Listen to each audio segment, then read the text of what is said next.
you another sleepy, dusty Delta day. You can write forever, you know. You can write. I can be writing songs when I'm 50 years old, but chances are I won't be as hot a performer in those days. We'll see. Bobbie Gentry was born Roberta Lee Streeter on July 27, 1942, and is a retired American singer-songwriter who was one of the first female artists in America to compose and produce her own material. Gentry rose to international fame in 1967 with her Southern Gothic narrative Ode to Billie Joe. The track spent 4 weeks at #1 on the Billboard Hot 100 chart and was third on the Billboard year-end chart of 1967, earning Gentry Grammy Awards for Best New Artist and Best Female Pop Vocal Performance in 1968. Gentry charted 11 singles on the Billboard Hot 100 and 4 singles on the United Kingdom Top 40. Her album Fancy brought her a Grammy nomination for Best Female Pop Vocal Performance. After her first albums, she had a successful run of variety shows on the Las Vegas Strip. Relax as we dive into the sudden disappearance of Bobbie Gentry and what she's been doing since. Gentry was born Roberta Lee Streeter on July 27, 1942, near Woodland in Chickasaw County, Mississippi, to Ruby Lee, née Shipman, and Robert Harrison Streeter. After her parents divorced shortly after her birth, her mother moved to California, leading Gentry to be raised on a farm in Chickasaw County, Mississippi, by her paternal grandparents. She grew up without electricity or plumbing.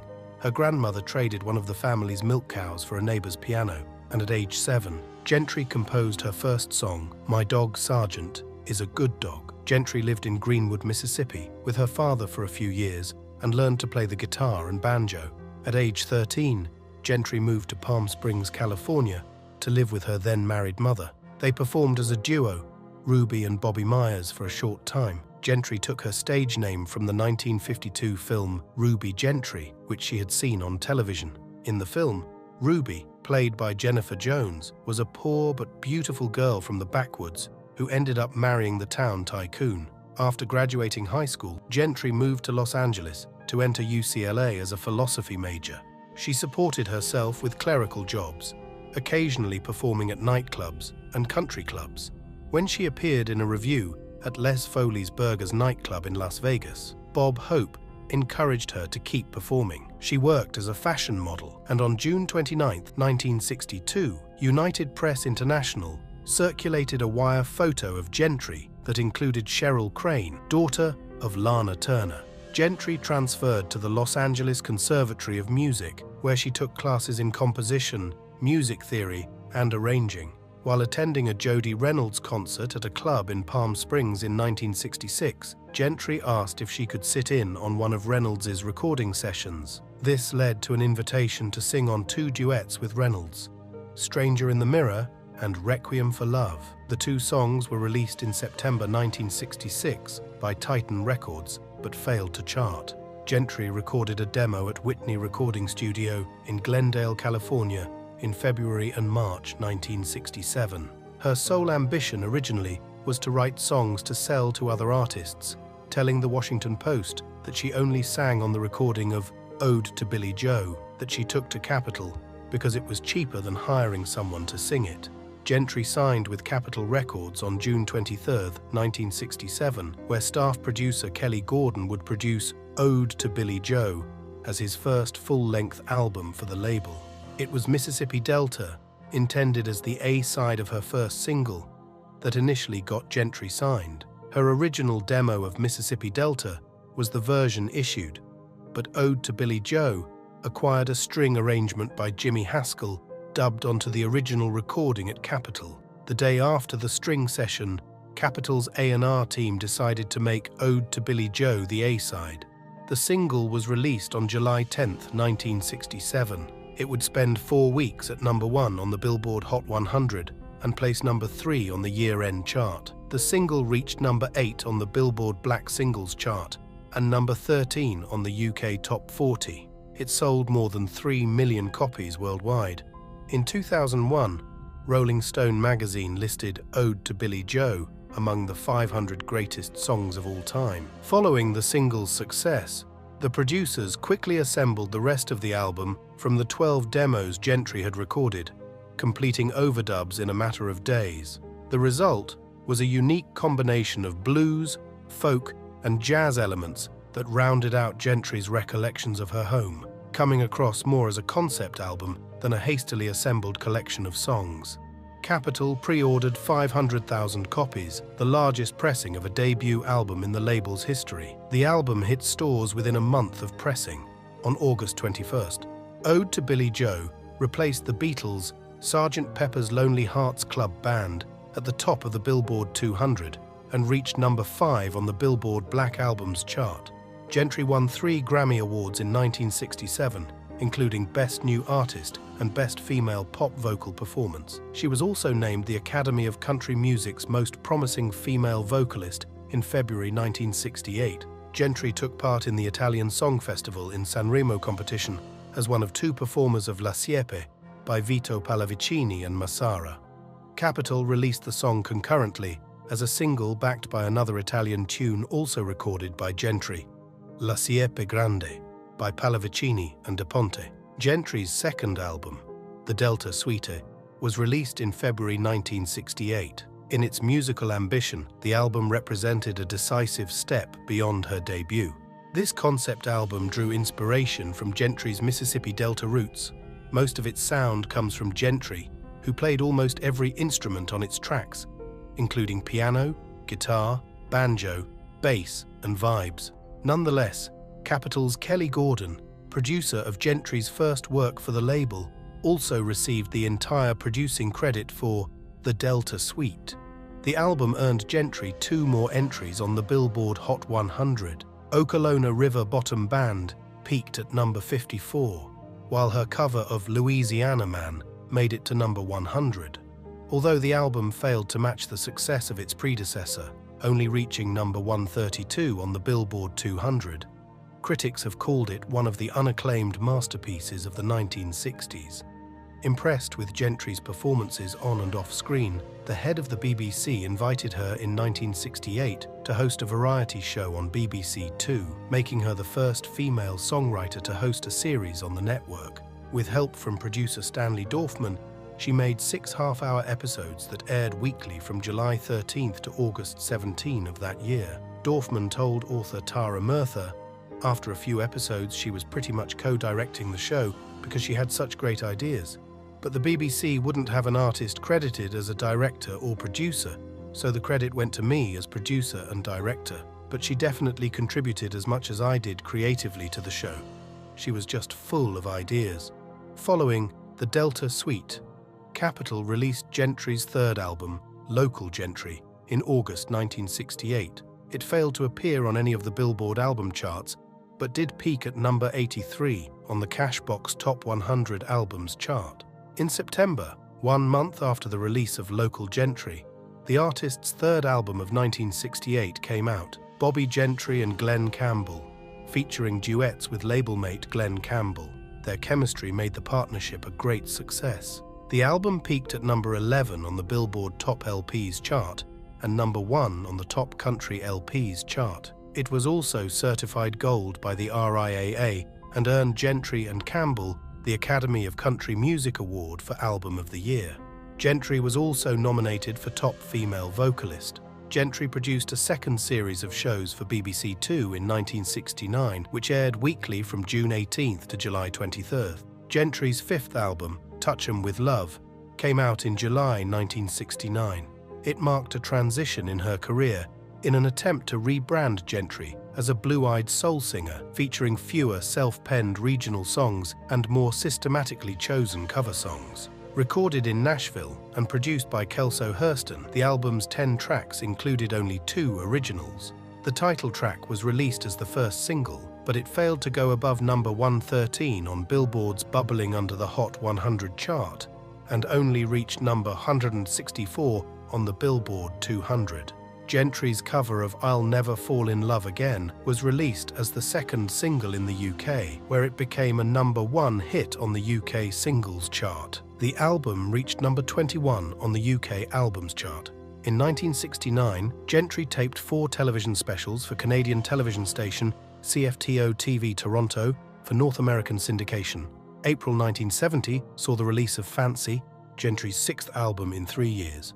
Like 1969's Touch 'Em With Love, it contains only covers, except for the artist's self-penned title track. Most of the album was recorded at Fame Recording Studios in Muscle Shoals, Alabama, with producer Rick Hall. Fancy, released as the album's first single, became Gentry's biggest hit since Ode to Billie Joe, peaking within the top 40 in the US, Canada, and Australia. Of the song, Gentry herself said, "Fancy is my strongest statement for women's lib. If you really listen to it, I agree wholeheartedly with that movement and all the serious issues that it stands for: equality, equal pay, daycare centers, and abortion rights," she explained to After Dark magazine in 1974. The album's first European single, a cover of Raindrops Keep Falling on My Head, peaked at number 40. The album's second North American single, He Made a Woman Out of Me, did not reach the same heights as Fancy, reaching only number 71 on the Billboard Hot 100.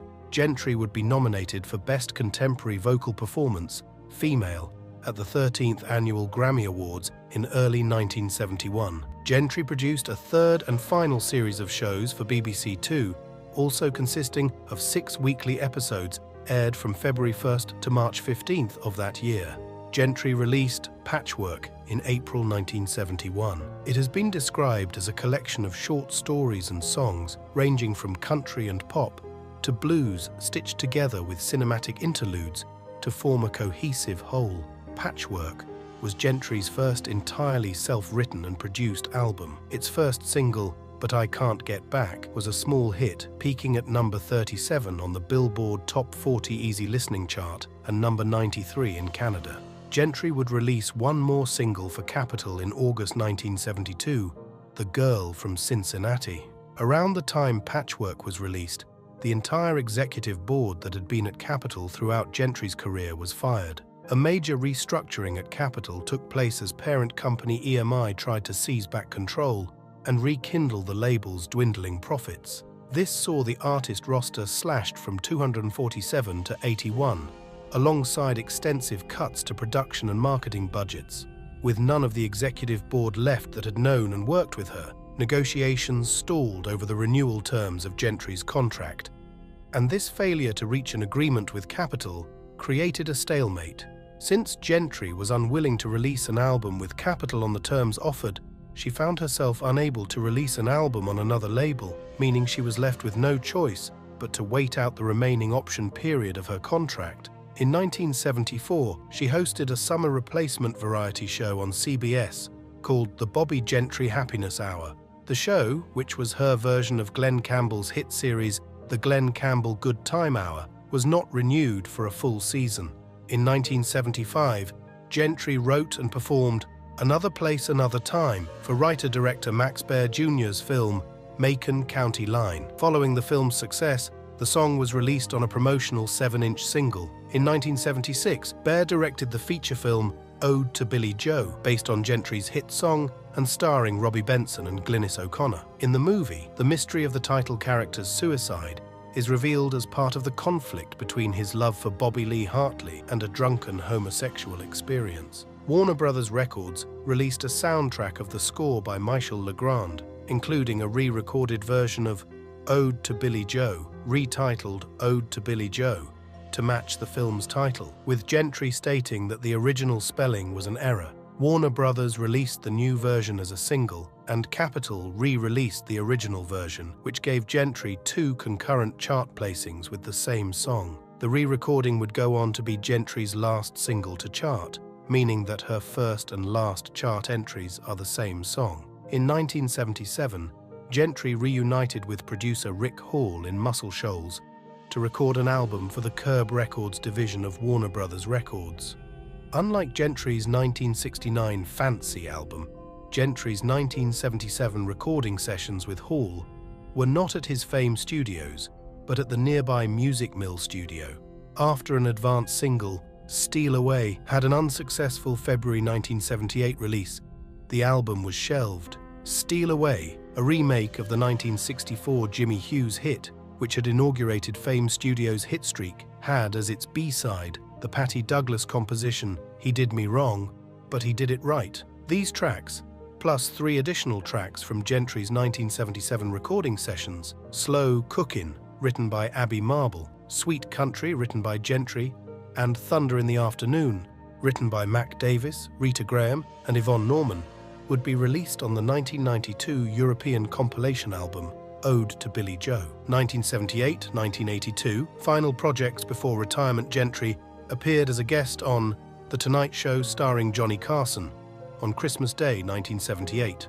She attended the Best of Vegas Awards on March 21, 1980. On May 10, 1981, Gentry was one of many celebrity guests to take part in an all-star salute to Mother's Day. During the television special, she performed Mama a Rainbow from the musical Minnie's Boys for her mother, who was seated in the audience. This would prove to be Gentry's final public performance. The last time Gentry appeared in public was when she attended the Academy of Country Music Awards on April 30, 1982. She was 39 years old. Since that time, she has not recorded, performed, or been interviewed. One 2016 news report stated that Gentry lives in a gated community near Memphis, Tennessee. According to another, Gentry lives in a gated community in Los Angeles. Following her departure from the public eye, Bobbie Gentry maintained an enigmatic presence, with sporadic reports and sightings fueling curiosity about her whereabouts and activities. The last known public performance by Gentry was in 1981 during a Mother's Day television special, where she performed Mama a Rainbow for her mother, seated in the audience. After this appearance, she largely withdrew from public life. This sudden disappearance from the public sphere led to numerous rumors and myths about her life. Some speculated that she had grown disillusioned with the music industry, while others suggested she simply wanted to live a quieter life, away from the relentless pressures of fame. Reports from the mid-2000s indicated that Gentry resided in a gated community near Memphis, Tennessee. Later accounts suggested she lived in Los Angeles, further adding to the mystery surrounding her life. Despite these varying reports, it is clear that Gentry chose a path of seclusion, a stark contrast to her years in the limelight. During her retirement, Gentry reportedly focused on her personal life and various business ventures. She had always been a savvy businesswoman, retaining control over much of her music rights and earnings. This financial acumen allowed her to live comfortably without the need to return to the public eye. Gentry's reclusiveness only added to her legend, with many fans and music historians longing for a deeper understanding of her post-retirement life. Despite the lack of public appearances, her influence on music remained significant. Gentry's innovative approach to songwriting and production paved the way for future generations of female artists to take control of their creative processes. The release of reissues and compilations of her work kept Gentry's music in the public consciousness. These releases often included previously unreleased tracks and provided new insights into her artistic journey. The enduring popularity of Ode to Billie Joe and her other hits ensured that Gentry's legacy would not be forgotten. In recent years, efforts to uncover more about Gentry's life have intensified. Documentaries, books, and articles have sought to piece together the story of her remarkable career and subsequent withdrawal from fame. Despite these efforts, Gentry herself has remained silent, choosing not to participate in the retelling of her story. One of the most comprehensive accounts of Gentry's life came from author Tara Murtha, who wrote a detailed book about Gentry's career and influence. Murtha's work shed light on Gentry's early years, her rise to fame, and the reasons she might have chosen to retire. According to Murtha, Gentry's decision to step away from the public eye was a deliberate choice, motivated by a desire for privacy and a different kind of fulfillment than what the music industry could offer. Gentry's impact on music and culture cannot be overstated.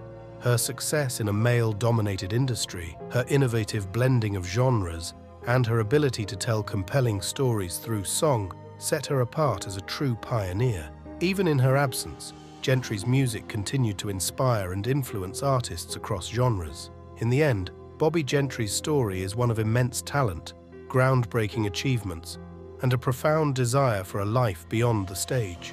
Her choice to retire at the height of her career remains a testament to her individuality and strength. While fans may never fully understand her reasons for stepping away, her legacy as a trailblazer in the music industry remains intact. To this day, Bobbie Gentry's life after retirement remains shrouded in mystery, a reflection of her desire to live on her own terms. Her enduring influence on music and her groundbreaking contributions to the industry ensure that she will always be remembered as a true icon. Whether or not she ever chooses to return to the public eye, her legacy is secure, and her music continues to resonate with new generations of listeners. The album with Glen Campbell. Bobbie Gentry's collaboration with Glen Campbell stands as one of the most celebrated partnerships in country music history. Their duets not only showcased their individual talents, but also highlighted a unique chemistry that resonated with audiences. Gentry, already a household name with her hit Ode to Billie Joe, and Campbell, a rising star with hits like Gentle on My Mind, came together in the late 1960s to create magic both in the studio and on stage. The partnership began in 1968, when Gentry and Campbell teamed up to record the album Bobbie Gentry and Glen Campbell. Released by Capitol Records in September of that year, the album was an immediate success. It peaked at number 11 on the Billboard Top LPs chart and reached number 1 on the Top Country LPs chart. The album was certified gold by the RIAA, a testament to its popularity. The album featured a mix of covers and original songs, blending the distinct styles of both artists. Their rendition of Mornin' Glory, a track written by Bobbie Gentry, became particularly popular. The song showcased the seamless harmony between Gentry's soulful, smoky voice and Campbell's smooth, clear vocals. Other notable tracks included Let It Be Me, Gentle on My Mind, and All I Have to Do Is Dream, each bringing out the best of both artists. Gentry and Campbell's chemistry was not confined to the recording studio. Their live performances were equally captivating. They toured together, bringing their collaborative energy to audiences across the country. Their dynamic stage presence and the genuine warmth between them made their shows memorable. Fans appreciated not only their musical synergy, but also the palpable sense of fun and camaraderie they shared. In addition to their musical collaborations, Gentry and Campbell appeared together on several television programs. One notable appearance was on Campbell's television show, The Glen Campbell Good Time Hour, which aired from 1969 to 1972. Gentry's guest appearances on the show were highlights, drawing significant viewership. Their performances on the show included duets from their album as well as individual songs, showcasing their versatility and wide-ranging appeal. The success of Bobbie Gentry and Glen Campbell and their subsequent collaborations underscored the unique rapport they shared. Their professional relationship was characterized by mutual respect and admiration. In interviews, both artists spoke highly of each other's talents. Gentry appreciated Campbell's musicianship and his ability to bring a distinct touch to their duets. Campbell, in turn, admired Gentry's songwriting prowess and her evocative storytelling.